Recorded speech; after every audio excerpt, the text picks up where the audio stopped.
अस्सलाम वालेकुम। प्रोग्राम आखिर क्यों में खुशामदीद। मेरा हमजा जावेद हूँ। नाजरीन, आज से तकरीबन 1.5 साल पहले मैंने पंजाब के वजारत तालीम राना सिकंदर हयात साहब के साथ एक पॉडकास्ट किया जिसमें उन्होंने दावा किया कि आज से 2 साल बाद उन समेत पंजाब के तमाम वज़रा के बच्चे गवर्नमेंट स्कूल में होंगे। तो उस वक्त तो मुझे समझ नहीं आई और मैं उसके ऊपर हंस दिया। मुझे लगा कि ऐसा होने नहीं वाला है, लेकिन फिर साल गुजरा, 1.5 साल गुजरा, अब मुझे समझ आ गई शायद वो ठीक कह रहे थे। वो किस तरह से हुआ? अब पंजाब के अंदर तमाम की तमाम महंगाई के बाद अब स्टेशनरी पर भी 18% टैक्स लगाने का मंसूबा तैयार हो गया है। और मंसूबा यकीनन तैयार जिस तरह से होता है, मार्केट में उसका रेट बढ़ जाता है, तो मार्केट में उसका पहले से 18% से ज़्यादा रेट बढ़ चुका है। तालीम जो कि हमने बहुत सस्ती करनी थी, दुनिया भर के अंदर फोकस ये किया जाता है कि हम तालीम के ऊपर सबसे ज़्यादा काम कर सकें। पंजाब में सबसे ज़्यादा बजट दिया जाता है तालीम के ऊपर, लेकिन तालीम को महंगे से महंगा किया जा रहा है। इसके बाद तो फिर राना साहब अब सच्चे हो गए हैं। अब सिर्फ और सिर्फ वज़रा के बच्चे ही गवर्नमेंट स्कूल में नज़र आ सकेंगे। तालीम का निज़ाम पहले ही बेड़ा गर्क हो चुका है और इस बेड़ा गर्क निज़ाम को सिर्फ उसी वक्त बेहतर किया जा सकता है जब वज़रा के बच्चे आएंगे और महंगी महंगी जो किताबें अफोर्ड नहीं कर सकते गरीब आदमी, वो अपने बच्चों को निकालेगा, उसको काम पे लगा देगा और सिर्फ वज़रा के बच्चे आपको गवर्नमेंट स्कूल में और प्राइवेट स्कूलों में नज़र आएंगे। बाकी बहरहाल ये तो बड़ी दुखी दास्तान है जो कि मैं शायद पूरा प्रोग्राम में अकेले ही सुना सकता हूँ, लेकिन क्योंकि हमने लोगों से भी बात करनी है। हमारे साथ ताजर मौजूद है और ताजर कौन? खालिद बुक डिपू, जो कि हम बचपन से किताबों में पढ़ते आ रहे हैं। ये खालिद साहब हमारे साथ मौजूद हैं। खालिद साहब अस्सलाम वालेकुम। सबसे पहले तो बड़ी हमारे लिए बड़ी बात है कि आपकी वो किताबें आईना उर्दू हम पढ़ते आए हैं पंजाब में, चाहे कोई जिस मर्जी कोई ब्यूरोक्रेट है या किसी भी नशिस्त पर विराजमान है, उन्होंने कहीं ना कहीं आपकी किताब में से कोई ना कोई किताब ज़रूर पढ़ी होगी। तो यकीनन आज के प्रोग्राम के अंदर आपका नुक्ता नज़र बड़ा आम होगा। अच्छा ये बताइएगा, 18% टैक्स जो कि नाफिज किया जाना था, मेरा ख्याल है बाज़ार में तो नाफिज हो चुका है। बिस्मिल्लाहिर्रहमानिर्रहीम। हमारे यहाँ बाद में अमल दरामद होता है, उससे पहले ही उस पर प्रैक्टिकल शुरू हो जाता है। प्रैक्टिकल शुरू हो गया और ये जैसे ही उन्होंने ऐलान किया और जो हमारे ताजर हैं वो उन्होंने उसी वक्त उसको महंगाई का एक तूफान खड़ा कर दिया। आज ये सूरत हाल है कि गरीब आदमी अपने बच्चे के लिए पेंसिल, कापी, किताब नहीं खरीद सकता। जिसकी तनख्वाह 50,000 रुपये, वो अपने बच्चे को तालीम नहीं दिलवा सकता। सवाल ही पैदा नहीं होता। जब वो क्या क्या लेगा। एक पेंसिल जो 6 रुपये कीमत थी आज 10 रुपये की हो गई है। 40% इजाफा। उससे पाकिस्तान की इंडस्ट्री बंद है। और हमारी जो पेपर ट्रेड है, हमारी जो पेपर की ट्रेड है, उसमें आप आ जाएं अगर, तो पूरी ट्रेड इस वक्त 90% के करीब हमारी इंडस्ट्री बंद है। फिर आज कापी मैन्युफैक्चर की तरफ आ जाए, वो 95% के करीब बंद पड़ी। फिर उसके आप प्रिंटिंग पर आ जाए तो वो भी 90% तक बंद पड़ा है। तो कैसे इस मुल्क का निज़ाम चलेगा? अच्छा, आप ये रुदात तो सुना रहे हैं, अब इसकी कोई वजूहात भी बता दें कि किन की वजह से इंडस्ट्री तबाह हो रही है। ऊपर जो बैठे हुए हैं, मैं समझता हूँ वो नाअहल है, उनको इतनी समझ नहीं, उनको मशवरा देने वाले गलत है कि ये एजुकेशन पूरी दुनिया में नहीं है। हुकूमतें इनको सपोर्ट करती हैं और एजुकेशन के मैदान में बिल्कुल फ्री होता है सब कुछ। ये आए दिन देखते कुछ नहीं है, अपने अखराजात पूरे करने के लिए टैक्स मुसल्लत करते हैं। भाई एजुकेशन को छोड़े, ये जराइम की तरफ जाएंगे, ये जब पढ़ेंगे नहीं, जो इसका क्या है, उनका हक तो बेरोजगारी तो बढ़ेगी फिर इस मुल्क में। ये हुकूमत पर मैं समझता हूँ कि आम आदमी का हक है, उनको उनका हक दिया जाए। जब आप हक नहीं देंगे तो फिर वो जराइम की तरफ जाएगा। खालिद साहब, मुझे ये जो टॉपिक है मेरे लिए बड़ा तकलीफ दे है, क्योंकि हमने देखा है कि सरकारी स्कूलों के जो हालात हो चुके हैं, सरकारी स्कूलों में चले फीस की माफ़ी होती है, तो कहते हैं चले जी फीस माफ़ है, बाकी किताबें या जो कापियां बाकी एक सरकारी स्कूल की आप बात कर रहे हैं, शहरी आबादी का 60%, देहाती आबादी का 40% प्राइवेट सेक्टर है। वो इस मुल्क के शहरी नहीं है, उनका कोई हक नहीं है। सरकारी स्कूल अच्छा होता तो जाते ही ना। 50% आबादी जो है वो प्राइवेट सेक्टर में है, 50% गवर्नमेंट सेक्टर को आप दे रहे हैं। अच्छा, जैसे 50% गवर्नमेंट सेक्टर में जाता है, बनाकर दे रहे हैं, लाइन लगाकर दे रहे हैं। नहीं, जो गवर्नमेंट सेक्टर में जाता है, अगर किसी के पास पैसे हो, जाएगा, किसी के पास पैसे हो, वो गवर्नमेंट सेक्टर में भेजेगा अपने बच्चे को। यही तो वजह है कि क्यों नहीं भेजेगा वो। वहाँ उसकी लवाजमात पूरी नहीं होती और ये जहाँ होती हैं उनके पास अब पैसे नहीं हैं। महंगाई का एक इतना बड़ा तूफान है, बजाय सपोर्ट करने के आप हुकूमत को ये चाहिए कि वो अपने अखराजात जो टैक्स सारा पूरा करने के लिए दूसरे ज़राए से ले, मेहनत करें, नए एसएससी बनाए, अपना एतमाद बहाल करें, अब हम लोग बढ़ चढ़ के आपको टैक्स दें। बिल्कुल इस तरह से देखें, जब कोई एक गरीब और अमीर के लिए तालीम यकसा किस तरह से करेंगे, आप अक्सर बात कर रहे होते हैं कि गरीब के लिए भी वही तालीम और अमीर के लिए भी वही तालीम, किस तरह से यकसा होगी? जबकि एक अमीर आदमी के लिए तो शायद स्टेशनरी महंगी भी वो ख़रीद लेगा, वो तो पढ़ा लेगा, लेकिन एक गरीब आदमी, एक रेडी बान का बच्चा, एक रिक्शे वाले का बच्चा, उसका भी उतना ही हक है। लेकिन जब उसको पता लगेगा ना कि फ़ीसों से ज़्यादा ये स्टेशनरी और बाकी चीज़ों का खर्चा है, तो अपने बच्चे को स्कूल नहीं भेजेगा। वो किसी तरह कोशिश करेगा कि मेरे अगर 4 बच्चे हैं तो 4 में से कोई एक बच्चा पढ़ ले, लेकिन जब बाकी 3 नहीं पढ़ेंगे या फिर चारों के चारों नहीं पढ़ेंगे, फिर बाद में जाके कसूरवार वो हुकूमत को ही ठहराएगा। भजन ज़रा आप भी लेकर आइए, आपसे भी ज़रा थोड़ी बात। ये हमारे स्टेशनरी से ताल्लुक़ रखने वाले हैं, जो मुतासरीन कहूँगा मैं इनको, कि जिनके कारोबार ख़त्म हो रहे हैं और हुकूमत कह रही है कि इस पर जनाब 18% इसको कर दे। मैं समझता हूँ ये कारोबार तो बहुत सेकेंडरी में चीज़ कोई है। नहीं खरीद रहा था, हाँ, आज ये 18% में कैसे बेचेंगे, इनसे भी बात करें आप। बिल्कुल इस तरह से। ज़रा आगे तशरीफ लेकर आएगा भाई। एक तो कारोबार का मसला तो अपनी जगह, मैं समझता हूँ कि इसको हमें कारोबारी मसले से बहुत ऊपर जानना चाहिए। कारोबार का मसला बहुत छोटा है, ये गरीब की तालीम का मसला है जिसको ये सोच नहीं रहे हैं। जी, मेरा आपके इस कैमरे के तनासब से ये हुकूमत से ये सवाल है कि हम गरीब के बच्चे को कापी और किताब देना चाहते हैं या खींचना चाहते हैं। हमने तो दुश्मन के बच्चों को पढ़ाना है, हम तो अपने ही बच्चों से पेंसिल और किताब खींच रहे हैं। तो मैं हुकूमत से आपके इस चैनल के थ्रू ये अपील करूँगा कि इसको बढ़ाने की बजाय इसको कम किया जाए, ताकि गरीब के बच्चे को भी पढ़ने का और लिखने का हक मिले। गरीब का बच्चा तो मुझे लगता है, एक तो वैसी तालीम सरकारी स्कूलों के अंदर आप जानते हैं कैसी तालीम है, वैसी तालीम से बेहतर है कि कहीं प्राइवेट स्कूल के अंदर मैट्रिक कर लिया जाए, जबकि आपने सरकारी स्कूलों के अंदर बहुत ज़्यादा पढ़ना हो। प्राइवेट स्कूल के मैट्रिक का बच्चा सरकारी स्कूल के ग्रेजुएट से, सरकारी कॉलेज के ग्रेजुएट से बहुत बेहतर होता है। जी बिल्कुल। आप देखते हैं कि जो बड़े स्कूल से बच्चा पढ़ा हुआ होता है, वो 5 क्लास का बच्चा होता है, सरकारी स्कूल के मैट्रिक के बच्चे को इस तरह से सवाल कर रहा होता है, उसको जवाब नहीं आ रहे होते। जी बिल्कुल। तो इसके अंदर मसला कहाँ पे सर, जो है प्राइवेट सेक्टर के अंदर बेहतरी है और सरकारी सेक्टर के अंदर यकीनन तौर पर बेहतरी नहीं है। हुकूमत को चाहिए कि वो स्टेशनरी गरीब के बच्चे को खुद फराम करे। इसके अलावा टैक्स लगाने की बजाय वो उसको मज़ीद यानी कि उसमें कीमतों में अच्छा, एक और मसला यूँ है कि अब अभी सोचा गया है, सरकार की तरफ से सोचा गया, अब सरकार का तो कहीं ना कहीं मसला है, लेकिन आवाम का हमारा बड़ा मसला है। अभी इतनी महंगाई करनी है 18%, लेकिन मार्केट के अंदर तो पहले 15-20% चीज़ें महंगी हो गई। ये क्या मसला हुआ? बिल्कुल। ये मार्केट में क्यों महंगाई हो गई पहले?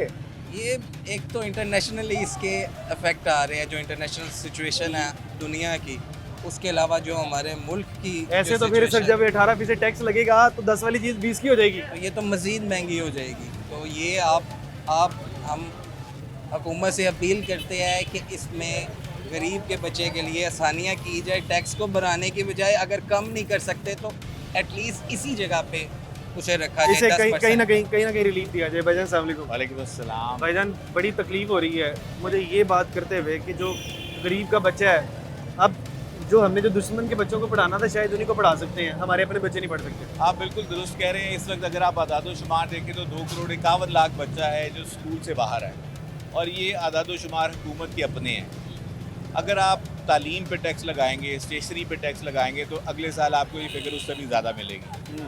देखें, तालीम किसी भी शोबे की रीढ़ की हड्डी होती है, और अगर हम उसको मजबूत करने की बजाय हम अपने ही बच्चों को बैग की जगह वो बैग दे दें जिसमें प्लास रैंच, हम उससे कहीं जाएँ गाड़ी ठीक करके आएँ, ये तो सिस्टम उस तरफ चल पड़ा। हमें उनके लिए आसानी करनी है, हमें उन बच्चों को जो 2,51,00,000 बच्चा स्कूल से बाहर है, स्कूल के अंदर लाने का प्लान। पहले तो मसला ये था कि एजुकेशन सिस्टम पहले ही ठीक नहीं था। हमारे एजुकेशन सिस्टम से बच्चा पढ़ने के बाद 40,000 कमाने के काबिल नहीं हो पा रहा। अब कहते हैं कि वो जो आवाम के अंदर जो थोड़ा शऊर आ जाता है ना, जो बच्चों में पढ़ने के बाद, वो शऊर भी ना आए, पैसे भी ना कमा सके, शऊर भी ना आए, और सारे के सारे मुल्क के अंदर अनपढ़ लोग घूमना शुरू कर दें। देखिए, हम दुकानदार हैं, और आपको मैं एक सच्ची बात बताऊं, जितने दुकानदार यहाँ खड़े हैं, जब टैक्स बढ़ता है ना, तो दुकानदार की पड़ी हुई चीज़ महंगी हो जाती है। हमें तो फ़ायदा है उसका, लेकिन हम अपने फ़ायदे के ऊपर अपने मुल्क और कौम के फ़ायदे को तरजीह देते हैं। उन बच्चों की तालीम को तरजीह देते हैं कि वो पढ़ें। हमें बेशक वो एक्स्ट्रा मुनाफा जो गवर्नमेंट हमें लालच के थ्रू देती है कि जी आपका मुनाफा बढ़ जाएगा, नहीं चाहिए हमें वो मुनाफा। हमें हमारे बच्चों की तालीम चाहिए, हर उस बच्चे की तालीम चाहिए जो पढ़ना चाहता है। हम चाहते हैं कि हमारी मईशत, हमारा कारोबार, हमारे मामलात, उसमें सबसे आगे तालीम हो। जिस कौम, जिस मुल्क में तालीम बेहतर है, उसके मामार आपके आने वाले लोग हैं जिनको हम तालीम से दूर कर रहे हैं। मेरी गवर्नमेंट से ये गुजारिश है, हुकूमत वक्त से गुजारिश है कि आपके पास इतने टेक्नोक्रेट्स बैठे हैं, आपकी असेंबली में इतनी कमेटियाँ बैठी हैं, आपके पास ज़हीनो फ़तीन लोग मौजूद हैं, तो आप कम से कम स्टेशनरी को, ऐसी आइटम्स को, किताबों को, पेपर को रिलीफ दें, बजाय इसके कि आप उसके ऊपर टैक्स लगाएं। एक ऐसा महकमा, एक ऐसा मामला तो छोड़ दें कि जो हमारे मुल्क की तरक्की का बायस बने। हमें ये टैक्स बिल्कुल नामंजूर है, हम इस टैक्स की हिमायत नहीं करते। इस टैक्स से कोई बेहतरी नहीं आने वाली। मुझे आप बताएं, ये 8% टैक्स लगा के आप अपनी मईशत में कितना इजाफा कर लेंगे? वो इजाफा आप किसी ऐसी सूरत कर सकते हैं, आप बड़ी गाड़ियों की इंपोर्ट में टैक्स बढ़ा दें, वो पैसे आप वहाँ से इकट्ठे कर लें, लेकिन स्टेशनरी के ऊपर किसी सूरत टैक्स ना लगाएं। बिल्कुल इस तरह से देखें जी, 8% जो आपने यहाँ से बढ़ाना है, बहुत अच्छी बात की। आप 8% ना बढ़ाएं, इसको 10% पहले वाला टैक्स भी ख़त्म कर दें। तालीम के ऊपर टैक्स होना ही नहीं चाहिए, तालीम के ऊपर रिलीफ हुआ करते हैं, टैक्स नहीं हुआ करते हैं।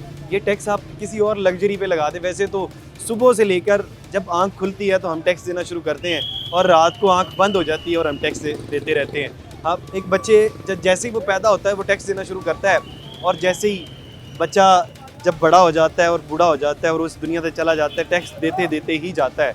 तो कम से कम तालीम के ऊपर और सेहत के ऊपर टैक्स ना लगाया जाए। बाकी बार हम छोटा सा ब्रेक ले लेते हैं, ब्रेक के बाद मज़ीद लोगों से बात करें। वेलकम बैक नाजरीन। तालीम पर जो जुल्म हो रहा है, उस जुल्म के लिए आज हम मार्केट में खड़े हैं, जो कि तालीम कहीं ना कहीं गरीब आदमी सोच लेता था कि मैं मुश्किल से अपना पेट काट के अपने बच्चों को पढ़ाऊँगा और मेरे बच्चे वो वाली ज़िंदगी नहीं बसर करेंगे जो कि मैंने बसर की है। लेकिन मेरा ख्याल है अब गरीब का वो वाला ख्वाब भी चकनाचूर होते हुए नज़र आ रहा है। क्यों? क्योंकि टैक्स बढ़ाया जा रहा है स्टेशनरी के ऊपर। हमारे साथ दुकानदार मौजूद हैं। दुकानदार इस प्रॉफिट से खुश नज़र आ रहा है या इस पे नुकसान में है? इनसे जान लेते हैं। भाईजान अस्सलाम वालेकुम। जी वालेकुम सलाम सर। भाईजान फ़ायदा ही फ़ायदा नज़र आ रहा है। टैक्स बढ़ जाएगा तो यकीनन दुकानदार का प्रॉफिट भी बढ़ जाएगा। खुश हैं आप? दरख्तों पे चिड़िया बैठी अच्छी लगती हैं, दूर होती हैं, हाँ। करीब हो तो उनकी चहचहाहट बात कानों को दर्द भी करती है। बिल्कुल यूँ ही है। तो ये वही चीज़ है कि जब करीब आएगी तो और दर्द करेगी, और ये प्रॉफिटेबिलिटी नहीं है, ये जनरल लॉस है। क्योंकि ज़ाहिर बात है जितनी इन्फ्लेशन आएगी, जितना इंक्रीज़ होगा, उतना जो कस्टमर है वो मार्केट से वो लूज़ हो जाएगा। अगर हम देखें टैक्स से रिलेटेड, अब आप यहाँ से स्टार्ट करेंगे, बच्चा पैदा होता है, उसके माँ बाप ने टैक्स देना है, वहाँ से लेके बूढ़ा होता है, उससे बेचारे ने फौत होना है, कब्र में जाना, उसके लवाहिदीन तभी टैक्स देते हैं, तब तक टैक्स दे रहे होते हैं, दे रहे हैं। वो उतार के आते हैं, उसके बाद भी कहीं ना कहीं वो खाने के ऊपर जो खाना खा रहे होते हैं उसके ऊपर भी टैक्स देते हैं। एक आधा रिलीफ देना है, वो एजुकेशन पे दे दें ताकि हमारी कौम जो है वो पढ़ लिख जाए। अभी मैं स्टैट्स देख रहा था, मैं आपके साथ भी शेयर करता हूँ कि एज़ पर ये मैं AI से देख के बता रहा हूँ, जो official Pakistan institute of education, ministry of federal education, इसके जो अदाद-ओ-शुमार हैं, 9.6 मिलियन टू 11.7 मिलियन बच्चे जो हैं सिर्फ पंजाब में आउट ऑफ स्कूल हैं। ये अभी 18% से पहले हैं। अब आप ये 18% के मैं एग्जाम्पल देता हूँ, 200 रुपये की अगर पेंसिल की डब्बी है, उसके ऊपर हम 18% लेके जाते हैं टैक्स, तो तकरीबन 228 रुपये पे चलेगी, 230 से 240 रुपये तो ये टैक्स हो गया। लेकिन क्योंकि हाँ। जिसने इन्वेस्टमेंट की होती है वो भी तो अपना प्रॉफिट मार्जिन बढ़ाएगा, अब वही 250 से ज़्यादा 250 से ज़्यादा हो गया। पेंसिल जो कॉस्ट करेगी वो तकरीबन 25 रुपये की, 30 रुपये की कॉस्ट करेगी, और जब लेमैन के पास जानी है तो वो उसकी कॉस्ट जो है वो 40 से 50 रुपये हो जाएगी। एक बच्चा जब वो देखता है कि 40 से 50 रुपये में मैंने पेंसिल लेनी है, जबकि उसके बाप के पास या उसके घर पे कमाने वाला कोई नहीं है, लिमिटेड सोर्स है, तो मेरा ख्याल है 50 के साथ 50 में ला के रात की रोटी खाना पसंद करेगा, वो पेंसिल लेनी पसंद नहीं करेगा। जो स्टेशनरी का खर्चा, बिलफर्ज किसी के 4 बच्चे स्टेशनरी के ऊपर जो खर्चा आता है, उसका महीने का अगर 10,000 खर्चा आ रहा है, बिलफर्ज बड़ी मुश्किल से वो कर रहा है। जब 18% टैक्स लगेगा तो 1800 रुपया तो ये डायरेक्ट टैक्स हो गया ना, फिर उसके बाद करते उसको 13,000 मैं आपको इसको 18% नहीं कहूँगा, 18 तो गवर्नमेंट का है। अगर आप प्रॉफिटेबिलिटी और साइड पे शॉपकीपर्स का लगा ले तो ये अप्रॉक्सीमेटली 25 to 30% पे जाता है। 30% बिल्कुल इस तरह से। ठीक है, अगर आप 10,000 की बात कर रहे हैं तो उसमें हमने 30% इंक्रीज करना है, तो आप देख लें उसका 3,000 रुपये इंक्रीज हो जाएगा। इंक्रीज हो गया, 13,000 उसको रुपये चला गया। 3,000 रुपये बजट इधर से बढ़ाना पड़ेगा, जबकि महंगाई हर तरफ हो रही है, है तो बड़ा परेशान होगा गरीब आदमी। बताएं फिर इसका कसूरवार कौन है? जी हम ही हैं, क्योंकि बोल नहीं सकते। हाँ, ये बड़ी बात की आपने। देखें फिर ये तो फिर आप लोग बेहतर हैं कि वो आप उन चंद लोगों में से हैं जो कि बोलने के लिए तैयार हैं। बहुत से लोग तो बोलने के लिए भी तैयार नहीं ऐसे है। ही है, ऐसे ही है। देखिए बोल के जाना भी कहाँ है, वहाँ तो यहाँ पे है। और इस दफ़ा तो जो अचंबा है, जो एक क्राइसिस है, मैं कहूँगा एक हमारे लिए एक लम्हा फिक्रिया है कि इस दफ़ा तो अनाउंस ही कर दिया ना कि जी बजट प्रपोज बाय IMF। कभी ज़िंदगी में नहीं सुना। पहले आता था पंजाब गवर्नमेंट बना रही है, फेडरल गवर्नमेंट बना रही है, इस दफ़ा तो आगे IMF की तरफ से 18% आ रहा है। हाँ बिल्कुल, कि ये जो हमें कर पहले ही सकते हैं पता कर लें था, आप। पहले ही पता था कि ये चीज़ें महंगी हो जाएंगी। भाईजान कैसे हैं आप, ठीक हैं? जी अल्हम्दुलिल्लाह। कैसा लग रहा है कि चीज़ें महंगी होती नज़र आ रही हैं, जैसे तमाम चीज़ें महंगी हो रही है, तालीम भी महंगी होती हुई नज़र आ रही है? जी बिल्कुल, मेरा तो पहले हुकूमत से एक क्वेश्चन ये है कि पिछले साल इन्होंने जो हम पे टैक्स लगाया था और हमने टैक्स दिया क्योंकि हम खुद शॉपकीपर हैं उर्दू बाज़ार के, तो ये जो टैक्स लगाया क्या इन्हें टैक्स कंपनियों ने दिए है? ये सबसे बड़ा सवाल है कि हमसे तो कंपनियों ने टैक्स ले लिया उस टाइम भी, गवर्नमेंट ने भी ले लिया, लेकिन गवर्नमेंट का वो टैक्स नहीं आया। अगर आप गवर्नमेंट के अभी भी आदाद-ओ-शुमार देखेंगे तो जो स्टेशनरी के फील्ड है उस फील्ड से कोई भी इन्हें टैक्स इकट्ठा नहीं हुआ। तो अगर पहले टैक्स इकट्ठा नहीं हुआ तो ये जो अगला टैक्स भी खा रहे हैं ये भी कंपनियां नहीं खा रही हैं। या तो फिर कोई ऑडिट करे ना और ये सामने लेके आए आदाद-ओ-शुमार कि कंपनियों ने ये टैक्स आगे भी पास किए कि नहीं किए। और दूसरी रही बात ये जो 18%। अच्छा मुझे एक बात बताएं, वैसे एक आम जो बच्चा है जो गवर्नमेंट स्कूल में पढ़ता है, को 5-6 क्लास का ऑन एवरेज लगा लें तो कितने की स्टेशनरी इस्तेमाल कर लेता होगा पर मंथ? सर मेरे अपने घर में मेरा बच्चे 2 बच्चे हैं, ठीक है, उनकी रोज़ाना की 150 से 200 रुपए की स्टेशनरी यूज़ हो जाती है। यानी ये ऑन अभी- एवरेज 5,000 रुपए का हाँ जी। स्टेशनरी का खर्चा एक बच्चे का। जी बिल्कुल, एक बच्चे का है। और अभी इसके अलावा फीस वगैरह जो लंच बॉक्स के खर्चे हैं, जो उनके लटरम पटरम सारे खर्चे हैं, ये अलग हैं। ये तो सिर्फ मैं डेली उसके expense अच्छा बता- एक बंदा जो 40,000 रुपये आप महीना कमाते हैं वो अपने 2 बच्चों को पढ़ा सकता है? वो अभी बच्चों को पढ़ा ही सकता है और कुछ नहीं करेगा, ना वो कुछ खाएगा ना कुछ खाने पीने के अलावा 50,000 हो फिर पढ़ा सकता है? नहीं, 60,000 रुपये जिसकी इनकम हो वो अपने 2 बच्चों को पढ़ा सकता है बहुत मुश्किल। गवर्नमेंट स्कूल में? गवर्नमेंट 70,000 रुपये में? 70,000 रुपये में शायद पढ़ाते, लेकिन 70,000 आप देखें उसके सैलरीज हैं कितने लोगों की सैलरी जो बैंक 70,000 में काम करता है वो उसकी भी शायद 70,000 ना। 70,000 रुपये तो बेसिक जो आम जो मिडिल क्लास बंदा है उसकी सैलरी नहीं है। हाँ। किस तरह से वो अपने बच्चे पढ़ाएगा? बिल्कुल, तो ये गवर्नमेंट को सोचना चाहिए कम से कम ये जो स्टेशनरी है इसके ऊपर तो जो टैक्स है उसको एग्जाम्प्ट करें। सारी दुनिया में एग्जाम्प्ट है। वैसे ही हम अगर आप जनूबी एशिया में भी देखें हम लोग सबसे एंड पे आते हैं, हमारे तो बच्चे आगे पढ़े लिखे नहीं हैं। आप इसी मार्केट में सर्वे करें, आपको आधे से ज़्यादा दुकानदारों के पास अंडर एज बच्चे नजर आएंगे जिनके स्कूल जाने की एज है लेकिन वो काम कर रहे हैं। बिल्कुल यूँ ही है। देखिए जी, परेशानी यूँ है कि हमने जिन बच्चों को पढ़ाना था, हम कह रहे थे ना कि हमें दुश्मन के बच्चों को पढ़ाना है, छोड़ दें, अपने बच्चों को पढ़ाना शुरू कर दें, अपने बच्चों को तालीम देना शुरू कर दें, अपने बच्चों को स्किल सिखाएं और सस्ती से सस्ती तालीम अपने बच्चों को दे दें। शायद हो सकता है आपको दुश्मन के बच्चों को पढ़ाने की ज़रूरत ही ना पड़े, वो आपके पढ़े लिखे बच्चों को देखने के बाद शायद खुद शर्म खा जाए और शायद लोग आपसे सीखने लग जाएं। लेकिन आप अपने बच्चों को ज़रूर पढ़ाएं। लेकिन छोटा सा ब्रेक लेते हैं, ब्रेक के बाद देखते हैं दुश्मन के बच्चों के साथ साथ अपने बच्चे भी पढ़ रहे हैं या नहीं पढ़ रहे। वेलकम बैक नाजरीन। टैक्स लगाने के बाद, जो कि तमाम चीज़ों पर टैक्स लग रहा है, अब स्टेशनरी पर टैक्स लगाने के बाद अब आवाम यकीनन तौर पर ये सोचेगी कि हमें अपने बच्चों को पढ़ाना है कि नहीं पढ़ाना। तो सबसे पहले तो हम इसके ऊपर आवाज़ उठा रहे हैं कि ये जो टैक्स है ये यकीनन तौर पर सबसे पहला बार गरीब की पढ़ाई पर होगा। हमारे साथ भाईजान मौजूद हैं जो कि स्टेशनरी का काम करते हैं, इनसे बात करते हैं। भाईजान अस्सलाम वालेकुम। वालेकुम अस्सलाम। भाईजान क्या असर पड़ने वाला है ये 18% टैक्स जो गरीब की किताब, गरीब की कापी, गरीब की पेंसिल और गरीब की जो स्टेशनरी है उसके ऊपर पड़ेगा? सर पढ़ने नहीं लगा, ये पढ़ चुका हुआ है। 2023 के अंदर भी इसी तरह की एक हरकत की गई थी। वो जो 14% का टैक्स था वो जब हम लोगों ने स्ट्राइक की देन वो कन्वर्ट हो गया 10% पे, ठीक है। अब अगेन 2 साल के बाद फिर से स्टार्ट हुआ है। आप ही के चैनल पे ये कुछ दिन पहले एक सिकंदर हयात साहब की एक नोट था जी कि समर कैंप की कोई बंदा फीस नहीं पे करेगा एज इट इज़। अब मुझे समझ में नहीं आ रही कि यहाँ उस बात को हम सच मान लें या फिर इस बात को सच मान आपको लिया लगता जाए। है कि राणा साहब की ये बात कहीं पर सच्ची हो? देखिए जी, इस बार सोशल मीडिया पे वो वायरल हुई थी, अब उसके अकॉर्डिंग चलती है तो ऐसा लगता है कि वो बिल्कुल बच्चे के फेवर में है। नहीं, लेकिन जैसे ही समर ये कैंप की टैक्स- फीस ली जा रही है कि नहीं ली जा रही? आप बेहतर समझते हैं, आप हर उससे ज़्यादा जगह पे जानते ली जा हैं। रही है। तो आप समझ लें कि स्टेशनरी बयान। के अंदर वो सब चीज़ें वापस चली जा रही हैं। समझ में नहीं आ रहा है कि ये लग्जरी आइटम थी यहाँ के एक मेयारी आइटम थी, समझ में नहीं आ रही है चीज़। अच्छा, अब मुझे तो ये समझ नहीं आता, आपको क्या लगता है? ये दौरे हुकूमत चल रहा है, राणा साहब ने कमान संभाली है, उन्होंने कहा मैं तालीम का सिपाही हूँ। तालीम के सिपाही ने कोई काम शाम भी किया है या नहीं, कुछ नज़र आ रहा है? मुझे तो ऐसा लग रहा है कि देखिए तलीम के सिपाही हैं वो सेफ गार्ड होते हैं आउटसाइडर की तरफ से आए, कोई अटैक आए। अब समझ में नहीं आ रहा आइए पर अटैक किया है, ये खुद तो शील्ड बने नहीं है, उन्होंने हमें आगे कर दिया कि जी ये लोग हैं, ये ताजर हैं, महंगाई ये कर रहे हैं। जब गरीब की किताबें आगे कर दी हैं। गरीब की बुक्स आपका मसला तो बहुत बात क्या, वो बंदा जो कि बड़ी मुश्किल से अपने बच्चे पढ़ा रहा है, उसका बजट बढ़ेगा, वो पढ़ाने के काबिल हो गए। दूर की बात है, आप अगर रेशो चेक करें लिटरेसी की, वो कहाँ से कहाँ चली गई है। वो जा ही इस वजह से रही है कि भाईजान अब अफोर्डेबिलिटी नहीं रही लोगों की। तो हम तो गवर्नमेंट से दोबारा से एक बार नहीं कई बार दरख्वास्त कर चुके हैं कि आप इसको मत करें, लोकल प्रोडक्शन की जितनी भी आइटम्स हैं उनको वहीं पे रहने दें। जो ऑलरेडी रेट आपने किया हुआ है 10% पे, वो इनफ है। बिल्कुल। तो बस हम तो यही अच्छा request अच्छा, करेंगे देखें कि मैं मत आपको अभी एक कमाल दिखाता हूँ। अभी ये देखें, यहाँ पर आए, ये भाईजान अस्सलाम वालेकुम, कैसे हैं आप? ठीक हैं। किताबें आप लोगों की उठा रहे हैं, ये कल को जाके कोई गरीब और अमीर दोनों के बच्चे पढ़ेंगे। आपके बच्चे स्कूल जाते हैं कि नहीं? जाते हैं। कौन सी क्लास में? पहली में। पहली में? एक ही बच्चा है? दो, एक बच्चा है, एक बेटी, एक बेटा। अच्छा, तो एक तो 1 क्लास के अंदर है जी। पहली में, और दूसरी वो भी वन में ही है। वो दोनों बच्चे 1 में? जी। तो कितना खर्चा हो जाता है दोनों बच्चों को पढ़ाने खर्चा का तो ज़्यादा ही है, बाकी आगे आमदन नहीं है। गवर्नमेंट स्कूल है, प्राइवेट स्कूल है? गवर्नमेंट ही है, बाकी आगे आमदन नहीं है।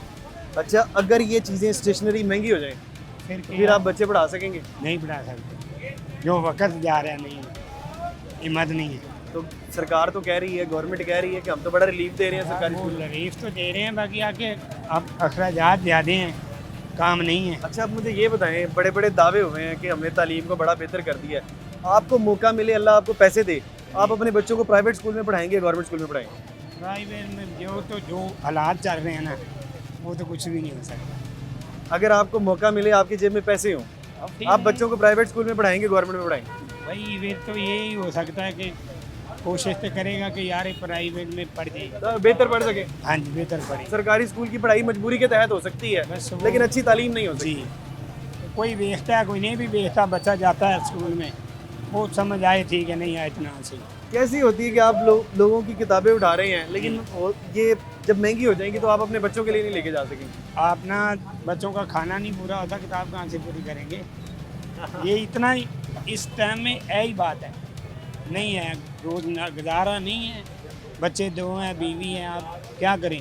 आगे काम नहीं है, ये 10 बंडल ले जाएंगे, इसका क्या बनेगा? 100 रुपया, तो 100 में क्या? बच्चों को कितना पढ़ाना चाहते हैं? कितना पढ़े आपका बच्चा? वो तो हर कोशिश आप हर माँ बाप की है कि 10 पढ़ जाइए या 11 पढ़ जाइए, बाकी आगे कुछ होएगा तो फिर ही है ना। तो आगे अभी हालात नजर आ रहे हैं, पढ़ा लेंगे? नहीं, नहीं हालात नजर आ रहे। हालात तो रोटी के नहीं है कि रोटी किस तरह खानी है, आगे टाइम ही ऐसा है। गरीब आदमी बस परेशान और परेशान नज़र आ रहा है, और गरीब आदमी कह रहा है कि मैं अपनी रोटी किस तरह से पूरी करूँगा। तालीम तो बहुत बात की बात है, लेकिन बहरहाल यहाँ पे छोटा सा ब्रेक ले लेते हैं, ब्रेक के बाद मज़ीद लोगों से।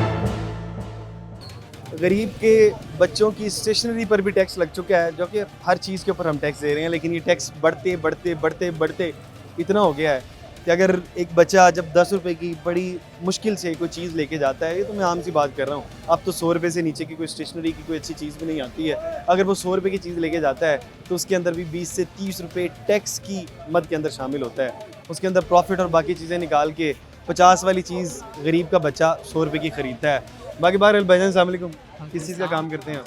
मेरा बुक्स का काम। आपका बुक्स का काम है। जी। आपको पता है कि स्टेशनरी पर अब टैक्स लग चुका है, यानी कि अभी नाफिज नहीं हुआ लेकिन बाजार में लग चुका है। लग चुका हूँ, ऐसे ही है। क्या लगता है जब ये टैक्स, इस टैक्स के बाद जब गरीब आदमी अपने बच्चे के लिए वो किताबें लेके जाएगा, जी जी तो क्या वो अफोर्ड कर लेगा? सर, मेरी सिंपल सी बात ये मैं आपको कहूँगा कि ये जब भी बजट का अनाउंसमेंट करते हैं या टैक्स वगैरह लगाते हैं, ये जो हमारे हुक्मरान हैं, ये एक आम तबके के जो मज़दूर हैं ना, उसके बारे में ज़रा बराबर भी नहीं सोचते।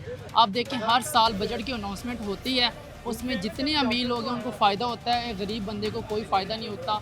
अब जो बड़े लोग हैं उनकी ऑलरेडी सैलरी 3-4 लाख रुपए उनकी सैलरी है, लेकिन उसके बावजूद फ्यूल उनको फ्री दिया जा रहा है, बिजली उन लोगों को फ्री दी जा रही है। लेकिन एक आम बंदा जिसकी ऑलरेडी मज़दूर की 1200 रुपये दिहाड़ी है, ठीक है, अब आप देखो उस 1200 में से उसने बच्चे को भी पढ़ाना है, उसने फ्यूल भी डलवाना है, और उसने हाँ। बिजली का बिल भी अदा करना है। और बिल्कुल है। दूसरा बात आ गई, अब टैक्स लगा के अब एक जो बंदा है अगर गवर्नमेंट में भेजे तो वहाँ पे तवज्जो नहीं है ज़रा बराबर भी। टीचर अपने मोबाइलों में घूमे, बच्चों की उनको प्रॉपर उसके अलावा तवज्जो नहीं भी आप करते। उन टीचर्स के टेस्ट ले लेंगे ना, हाँ, उनको मैं क्या कुछ भी बात नहीं करता आता। हूँ तो मेरा ख्याल है कि प्राइवेट स्कूल के टीचर ज़्यादा बेहतर होंगे। कुछ आए ना है, मैं इसके ऊपर तो बात नहीं करूँगा, मुझे लगता है प्राइवेट के टीचर ना ज़्यादा बेहतर रहते हैं, आप जितना मर्जी बेहतर कह है, लें। लेकिन हम लोग प्राइवेट अफोर्ड नहीं कर सकते। प्राइवेट अब देखें प्राइवेट में कम से कम 500, 600 या 1000 रुपये फीस है, और अगर वहाँ से हम लोग सब कुछ, अब स्कूल वालों ने भी एक रूल बना लिया कि कॉपी रजिस्टर किताबें वहीं से परचेज़ करनी है।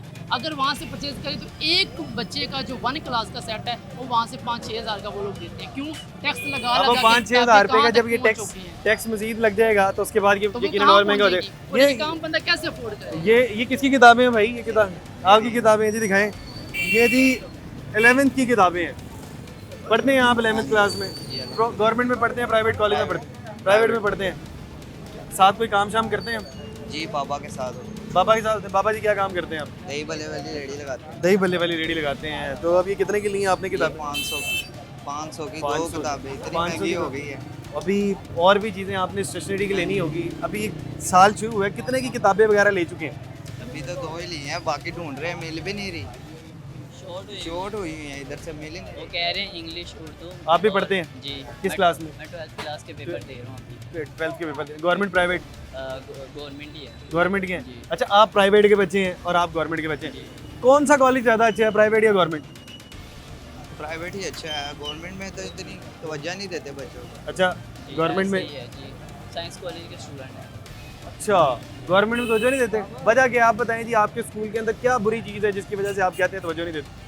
ये ही कि ज़्यादा से ज़्यादा सेकंड टाइम जो फर्स्ट टाइम में तो 2 टाइम होते हैं ना, सेकंड टाइम हमारा है मतलब हम कम नंबरों के साथ होते हैं ना, ज़्यादा 800 भी आ जाएंगे तो उन्होंने सेकंड टाइम ही रखना है, फर्स्ट टाइम नहीं रखना। और सेकंड टाइम में ज़्यादातर सर नहीं आते, बच्चे बैठे होते, टीचर्स ही नहीं आते हैं? जी ऐसे ही। ए पढ़ लो जी, ताड़ी तलीम पई जे। हाँ जी ऐसे। आते ही नहीं है, वो बता रही है टीचर्स ही नहीं आते। ये सरकारी स्कूलों के हालात हैं। और जो कोई होते हैं अच्छे सर होते हैं वो जमा करके बच्चों को 2-4 बच्चे होते हैं, फिर वो हमें पढ़ा लेते हैं। हम जैसे गरीब बच्चे हम जाके पढ़ते हैं, हमें पता है हमारे माँ बाप अगर कैसे आपके पास पढ़ाते हैं। पैसे हों जी तो आप सरकारी स्कूल में पढ़ेंगे या प्राइवेट में पढ़ेंगे? प्राइवेट में पढ़ेंगे। अभी तो ऐसे हालात हो गए हैं कि घर वाले खुद कह रहे हैं कि आप कमाओ और खुद पढ़ो, इस तरह के हालात हो गए। पढ़ना है तो खुद कमा के खुद पढ़ो। जी ऐसे हालात हो गए हैं। मेरा ख्याल है कि आगे तो कंटिन्यू नहीं कर सकता गरीब का आदमी, ज़्यादा से ज़्यादा भी कोई FA कर ये सकता है। मुझे पता है कि मैं कैसे 12वीं जमात तक गया हूँ और मेरे घर के हालात जो है। तो आपके मिनिस्टर कहते हैं कि जो पंजाब के वज़ीर तालीम है वो कहते हैं कि हम तो तालीम के सिपाही हैं, जी। हमने तो बहुत काम किया। बताएं ज़रा कितना काम किया?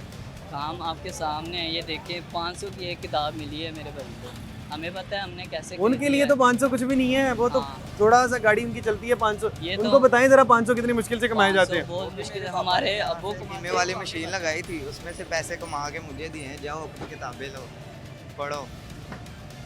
कीमे वाली मशीन ईद पे लगाई है और 500 रुपये कहते हैं बाबा ने उधर से निकाले और उन्होंने कहा ये ले जी, ये 500 रुपये आए हैं और इससे जाके पढ़ो। कितना मुश्किल होगा ना गरीब आदमी के लिए। जी ऐसे ही है। क्या कहना चाहेंगे वज़ीर तालीम को? उनके सामने के टैक्स ये बहुत कम हाथ कर ही रहे हैं। जोड़ना चाहते हैं हम, ये हाथ हमारे जुड़े हैं कि काइंडली आप हमारे लिए कोई थोड़ा सा रिलीफ दे हमें, और किताबें तो सस्ती कर देना कि हम जैसे बच्चे तो पढ़ लें। जहाँ पर आपने किताबें फ्री करनी थी वहाँ पर स्टूडेंट आपके सामने हाथ जोड़ रहे हैं कि ऐ साढ़े हाथ जुड़े ने, साढ़े वास्ते कुछ कर लो। पंजाब के मिनिस्टर हैं और आप मेरे ख्याल है काफ़ी दावे करते रहते हैं कि मैं सिपाही हूँ, मैं ये हूँ, लेकिन आप इन लोगों की सिपाही नहीं हैं, आप तालीम के सिपाही नहीं हैं। मुझे तो लगता है सिर्फ आप अपने दावों के सिपाही हैं या तो आप अपनी सीट के सिपाही हैं। काम शाम अभी तक कुछ नहीं हुआ, लेकिन आपके पास बड़ा टाइम है, बहुत टाइम है आपके पास। काम कर जाएं, कल को ये लोग आपको दुआएं देंगे। ये बहुत से स्टूडेंट्स हैं जो कि पिछले साल 200 मेरे ख्याल 150 दिन भी स्कूल नहीं जा सके, आधा साल भी स्कूल नहीं जा सके। आप लोगों को दुआएं देंगे या क्या देंगे, ये तो फ्यूचर में पता लगेगा कि आपने इनकी तालीम के साथ किया क्या है। बाकी बहरहाल ये जो ऑडियंस हमें देख रही है ये भी बताए अपना कि तालीम पिछले 2 सालों में बेहतर हुई है या ख़राब हुई है। और इसके अलावा भी आप प्रोग्राम के मुतालिक अपनी राय का इजहार ज़रूर कर सकते हैं। इसी के साथ अपने मेज़बान हमजा जावेद और प्रोग्राम आखिर क्यों की पूरी टीम को दीजिए इजाज़त। अल्लाह ने के बाद।